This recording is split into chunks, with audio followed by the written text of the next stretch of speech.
कब हुए थे भगवान शिव? ओम नमः शिवाय। कोई कहता है कि हिंदू धर्म लाखों वर्ष से चला आ रहा है और कोई कहता है कि हजारों वर्षों से यह विद्यमान है।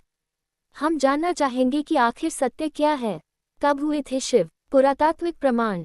हड़प्पा और मोहनजोदड़ो की खुदाई में ऐसे अवशेष प्राप्त हुए हैं जो शिव पूजा के प्रमाण प्रस्तुत करते हैं। सिंधु घाटी से नंदी और शिवलिंग का पाया जाता इसका प्रमाण है। आईआईटी खड़गपुर और भारतीय पुरातत्व विभाग के वैज्ञानिकों के नए शोधानुसार मुताबिक ये सभ्यता 8000 साल पुरानी थी।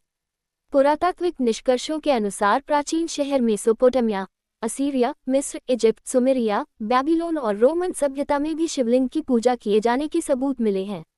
आयरलैंड के तारा हिल में स्थित एक लंबा अंडाकार रहस्यमय पत्थर रखा हुआ है जो शिवलिंग की तरह ही है। इसे भाग्यशाली लियोफेल स्टोन ऑफ डेस्टिनी पत्थर कहा जाता है। कहते हैं कि मक्का का संगे असवद भी एक शिवलिंग ही है जो बहुत ही प्राचीन है। हाल ही में सद्गुरु जग्गी वासुदेव तुर्की गए हुए थे। वहां उन्होंने एक रूमी के मकबरे के बाहर गार्डन में एक अजीब तरह का गोल पत्थर देखा। बाद में उन्होंने उसकी खोज की तो पता चला कि वह 4700 वर्ष पुराना शिवलिंग है। भारत में हजारों वर्ष पुराने सैकड़ों शिवलिंग हैं जिनकी मंदिरों में पूजा अर्चना हो रही है। 12 ज्योतिर्लिंग के शिवलिंग इसका उदाहरण हैं। इसके अलावा नदी के तटों और शहरों से दूर दराज के क्षेत्र में हजारों वर्ष पूर्व बने शिव मंदिर आज भी विद्यमान हैं। अरब के मुशरिक, यजीदी, साबीन, सुबी और इब्राहिमी धर्मों में शिव के होने की छाप स्पष्ट रूप से देखी जा सकती है। इस्लाम से पहले मध्य एशिया का मुख्य धर्म पीगन था। मान्यता अनुसार यह धर्म हिंदू धर्म की एक शाखा ही थी जिसमें शिव पूजा प्रमुख थी। ईरान को प्राचीन काल में पारस्य देश कहा जाता था। इसके निवासी अत्रि कुल के माने जाते हैं। अत्रि ऋषि भगवान शिव के परम भक्त थे जिनके एक पुत्र का नाम दत्तात्रेय है। अत्रि लोग ही सिंधु पार करके पारस चले गए थे जहां उन्होंने यज्ञ का प्रचार किया। विद्वानों ने वेदों के रचनाकाल की शुरुआत 4500 ईस्वी पूर्व से मानी है।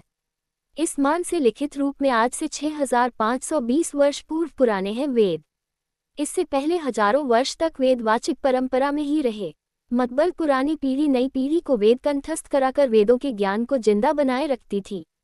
वेदों में भगवान शिव का उल्लेख मिलता है। अंत में भगवान शिव को आदिदेव, आदिनाथ और आदियोगी कहा जाता है। आदि का अर्थ सबसे प्राचीन, प्रारंभिक, प्रथम और आदिम। शिव आदिवासियों के देवता हैं। शिव के 7 शिष्य हैं जिन्हें प्रारंभिक सप्तऋषि माना गया है। इन ऋषियों ने ही शिव के ज्ञान को संपूर्ण धरती पर प्रचारित किया जिसके चलते भिन्न भिन्न धर्म और संस्कृतियों की उत्पत्ति हुई।